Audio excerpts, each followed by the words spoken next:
నమస్తే, welcome to my channel Nagendra Vepuri. My dear friends, మనం ప్రస్తుతం భగవద్గీత గురించి తెలుసుకుంటూ ఉన్నాం. ఇంతవరకు 15 అధ్యాయాల గురించి చెప్పుకున్నాం. ఈరోజు వీడియోలో 16వ అధ్యాయం దైవాసుర సంపద్ విభాగ యోగం గురించి మాట్లాడుకుందాం.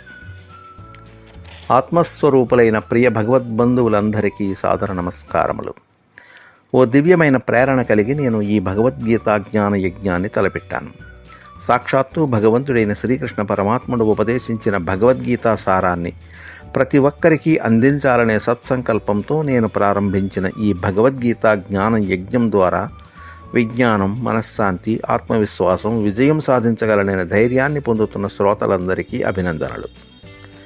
శ్లోకాల రూపంలో ఉన్న భగవద్గీతను అర్థం చేసుకోవడంలో జనబాహుళ్యానికి గల కష్టాన్ని పారద్రోలి గీతాసారాన్ని అందరికీ అర్థమయ్యే వచనంగా నేను సమర్పిస్తున్న ఈ మహాయజ్ఞానికి అవసరమైన ఇంధనం లాంటి పద సంపదను నాకు ప్రదానం చేసిన ఆంధ్రప్రదేశ్ రాష్ట్రంలోని చివటంలో గల బ్రహ్మనిష్ట ఆశ్రమంకు చెందిన మన్నవ లీలావతి ప్రసాద్ గారికి ధన్యవాదాలు తెలియజేసుకుంటూ, ఆసక్తి గల శ్రోతలు భగవద్గీతకు సంబంధించి వివిధ అంశాలపై ఇంతకుముందు నేను ఈ ఛానల్లో పబ్లిష్ చేసి ఉన్న వీడియోలను వీక్షించవలసిందిగా కోరుతూ, భగవద్గీతలోని 16వ అధ్యాయము దైవాసుర సంపద్ విభాగ యోగం గురించి ఇప్పుడు చెప్పబోతున్నాను.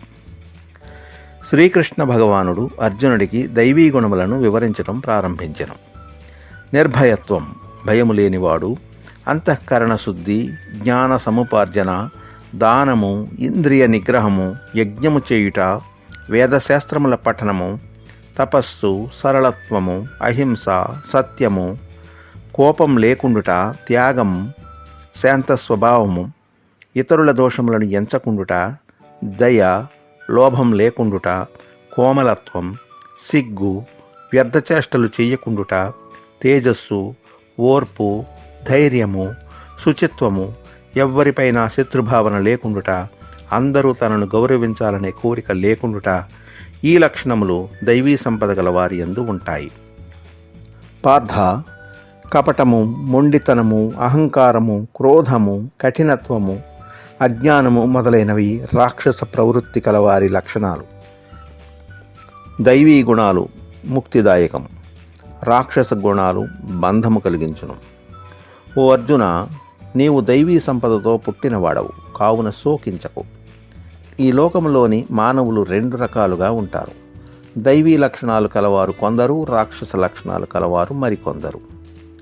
దైవీ లక్షణాలు విస్తృతముగా చెప్పితని ఇప్పుడు రాక్షస లక్షణముల గురించి వివరంగా చెబుతాను, వినము. రాక్షస స్వభావం కలవారు దేనిని చేయాలో దేనిని చేయకూడదో ఎరుగరు.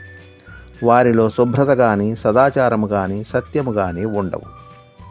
ఈ జగత్తునకు ఆధారం లేదని, ఇది అసత్యమని, దేవుడు లేడని, కేవలం కామం వలన జీవులు పుడుతున్నారని, కావున సృష్టికి మూలము కామము తప్ప మరొక కారణము లేదని చెబుతుంటారు. ఇలాంటి వారు ఆత్మను నమ్మరు. వారు అల్పబుద్ధులై అందరికీ అపకారం చేస్తారు. వారి శక్తి సామర్థ్యములు ప్రపంచ నాశనము కొరకు వినియోగిస్తారు. తేరని కోరికలు కలవారై గర్వము, దురహంకారము, మదము కలిగి అశాశ్వత విషయములను అంగీకరించి అపవిత్రమైన పనులు చేస్తుంటారు. మరణించు వరకు వారు అధిక బాధలలోనే మునిగి ఉంటారు. కామము, భోగములను అనుభవిస్తూ అది ఏ శాశ్వత సుఖమని భావిస్తారు. వారు ఆశ అనే పాశముతో ఎల్లప్పుడూ బంధింపబడి ఉందురు. కామ క్రోధములకు లోనై ఇంద్రియ తృప్తి కొరకు వారు అక్రమ మార్గములలో డబ్బు సంపాదిస్తూ ఉంటారు. రాక్షస ప్రవృత్తి కలవారు అజ్ఞానముతో ఇలా అనుకుంటూ ఉంటారు: నేను ఇప్పటికే చాలా పొందితిని, ఇంకా నా కోరికలు తీర్చుకోగలను. ఇప్పటికీ నా దగ్గర ఎంతో ధనము ఉంది, భవిష్యత్తులో ఇంకా సంపాదించగలను. నేను నా శత్రువులను చంపితిని, ఇతర శత్రువులను కూడా చంపగలను.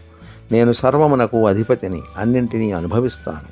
నేను పరిపూర్ణుడను, నేను బలవంతుడను, నేను సౌఖ్యవంతుడను, నేను భాగ్యవంతుడను, నేను గొప్ప బంధువర్గము కలవాడను, నాతో సమానుడు ఎవ్వరూ లేరు. నేను యజ్ఞములు, దానములు చేయగలను, యథేచ్ఛగా ఆనందించగలను అని అనుకుంటూ అజ్ఞానములో, భ్రాంతిలో జీవిస్తూ ఘోర నరకముల యందు పడిపోతుంటారు. రాక్షసులు స్వయం సంతుష్టులు, గర్వితులు, ధనము చేత దురాభిమానముతో కన్ను మిన్ను గానక శాస్త్ర విరుద్ధముగా నియమ నిబంధనలను అనుసరించకుండా పేరుకు మాత్రమే యజ్ఞములను ఆచరిస్తూ ఉంటారు. అహంకారము, బలము, దర్పము, కామము క్రోధములకు వశులై తమ శరీరంలోనూ ఇతర శరీరములలోనూ ఆత్మరూపంలో ఉన్న నన్ను ద్వేషిస్తూ ఉంటారు. అలాంటి పాపాత్ములను, క్రూరులను, నరాధములను నేను ఎల్లప్పుడూ రాక్షస యోనులలోనే పడవేయుచుందును. ఈ విధంగా రాక్షస యోనులలో మళ్ళీ మళ్ళీ జన్మిస్తూ ఉన్న రాక్షసులు నన్ను పొందజాలరు. క్రమక్రమంగా అంతకంటే హీనమైన జన్మలను పొందుతారు. కామము, క్రోధము మరియు లోభము అను 3 గుణములు నరకద్వారములు. అవి ఆత్మనాశనమునకు కారణములు. అందువలన ఈ 3 త్యజించవలెను. కావున అర్జున, ఈ 3 నుండి బయటపడిన నాడు ఆత్మోన్నతికి అనుకూలమైన పనులు చేస్తూ నన్నే పొందుతాడు. శాస్త్రములు చెప్పింది చేయకుండా ఇష్టం వచ్చినట్లు ప్రవర్తించువాడు ఎప్పటికీ సిద్ధిని, పరమగతిని, చివరికి సుఖమును కూడా పొందలేడు. నీవు ఏది చెయ్యాలి, ఏది చెయ్యకూడదు అని చెప్పడానికి నీకు శాస్త్రమే ప్రమాణము. అందుకని శాస్త్రములో ఉన్న నియమాలను మరియు కర్మలను బాగా తెలుసుకొని ఆచరింపు. ఈ విధంగా ఉపనిషత్తు, బ్రహ్మ విద్య, యోగశాస్త్రము, శ్రీకృష్ణార్జున సంవాదము అయిన శ్రీమద్భగవద్గీత యందు దైవాసుర సంపద్విభాగ యోగము అనే 16వ అధ్యాయము సమాప్తము. మిత్రులారా, మీకు ఇది నచ్చినట్లయితే లైక్ చేయండి, కామెంట్ చేయండి, అలాగే మీ ఫ్రెండ్స్కి షేర్ చేయండి. ఇంతవరకు మీరు నా ఛానల్కి సబ్స్క్రైబ్ చేసుకుని ఉండకపోతే వెంటనే సబ్స్క్రైబ్ చేసుకోండి. ఈ భగవద్గీతకు సంబంధించిన 15 అధ్యాయాలకు సంబంధించిన వీడియోలు ఇంతకుముందు పబ్లిష్ చేయడమైనది. మిగిలిన అధ్యాయాలకు సంబంధించిన వీడియోలు త్వరలో పబ్లిష్ అవుతాయి. వాటి కోసం చూస్తూ ఉండండి. ధన్యవాదాలతో మీ నాగేంద్ర వేపూరి.